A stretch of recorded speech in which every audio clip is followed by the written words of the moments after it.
That was a nutty little intro, wasn't it? It was done using this, the first piece of software on the tape this month. It's a real writer, what used to be called a noter back in the day. Not as snazzy as some of the later stuff I've used for other intros, but select your character set, select your music, type your interesting text, and away you go.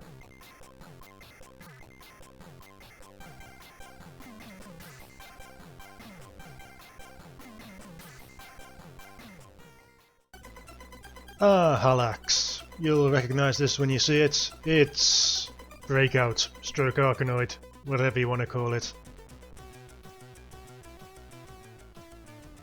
Jaunty music is nicked from somewhere else, but we'll get to that in a moment. Yes, it's your standard Arkanoid. Bounce the ball around, pick up the power-ups, and off you go. And the power-ups is something of a problem in this. Namely, A, they come down from the screen at fixed time points, so you don't actually have to, well, release the ball at the start of the level in order to pick them up. You can just sit there and pick them up to your heart's content, making the level itself very easy. One of the power-ups is actually skip entire levels, so if you just want to see the remainder, you can sit there like a lemon for God knows how long it is, until the skip level power-up falls down. It does have a nice little built-in level editor as well. It's got one more trick up its sleeve as well, and it's a real oddity. If you had a reset switch connected to your C64, which wasn't standard, you had to get a additional cartridge on to plug into it, and you hit your reset switch, it did this.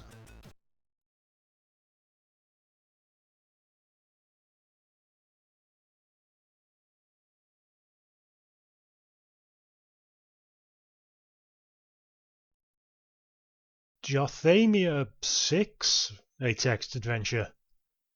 We've crashed on a planet, we need to escape. So let's play the standard text adventure game of seeing how quickly we can kill ourselves.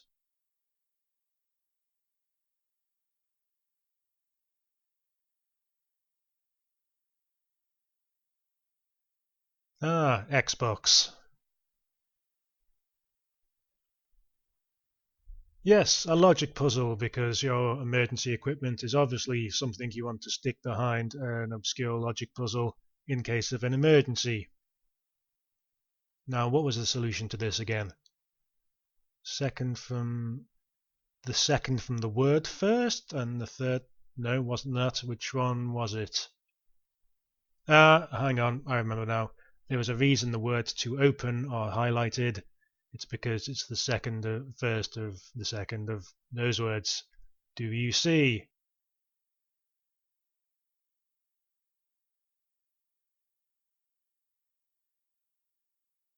Shinny? Really, lads? Come on.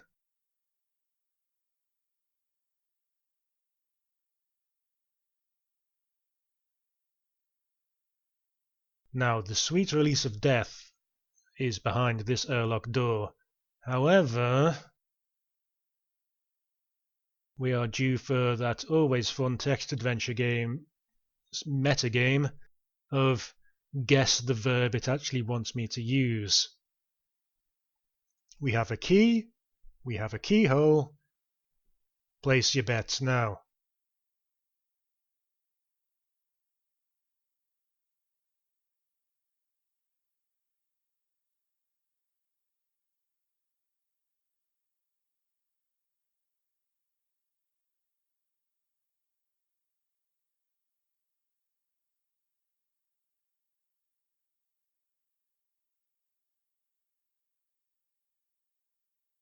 Yes, it was insert, of course. You win a prize.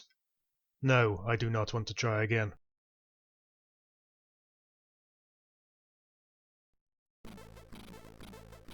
Next up, Space Academy.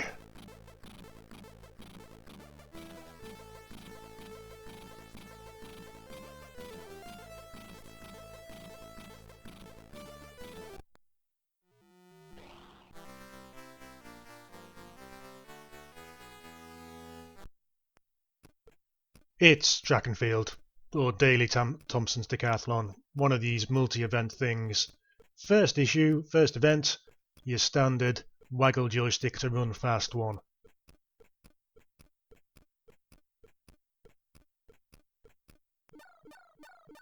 Task complete.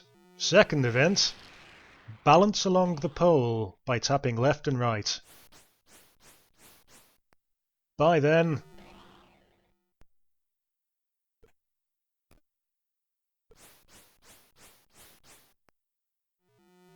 Yes, this appears to be something of a stumbling block. I've not found much about this game online, but what I can find is people swearing at this event over and over again. It seems to be incredibly difficult, especially given it's the second event of however many there are. I don't know how many there are, I can't reach them. In fact, pretty much the most I could find out about this game was from a YouTube clip I found of a German guy playing it. Now, I've forgotten most of my schoolboy German, but I do remember what Scheiße means, and he got to this level and said it a tremendous amount.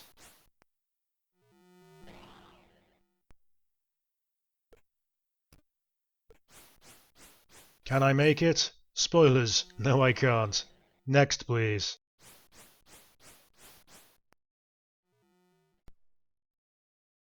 And finally, they really did port Lemmings to everything back in the day.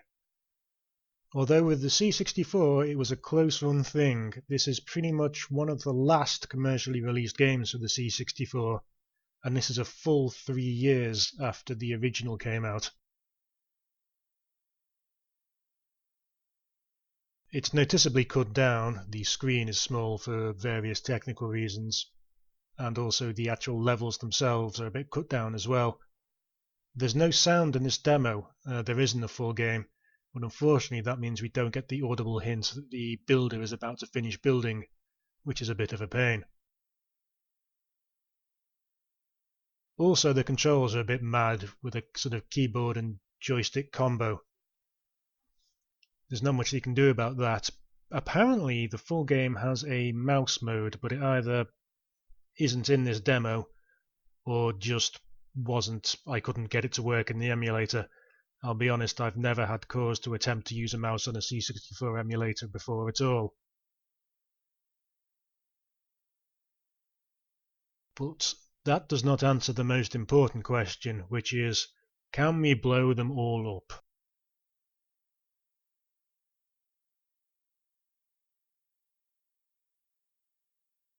The answer is yes.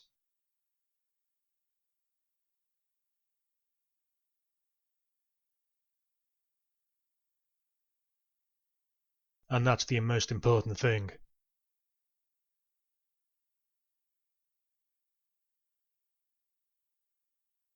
Yes, I did.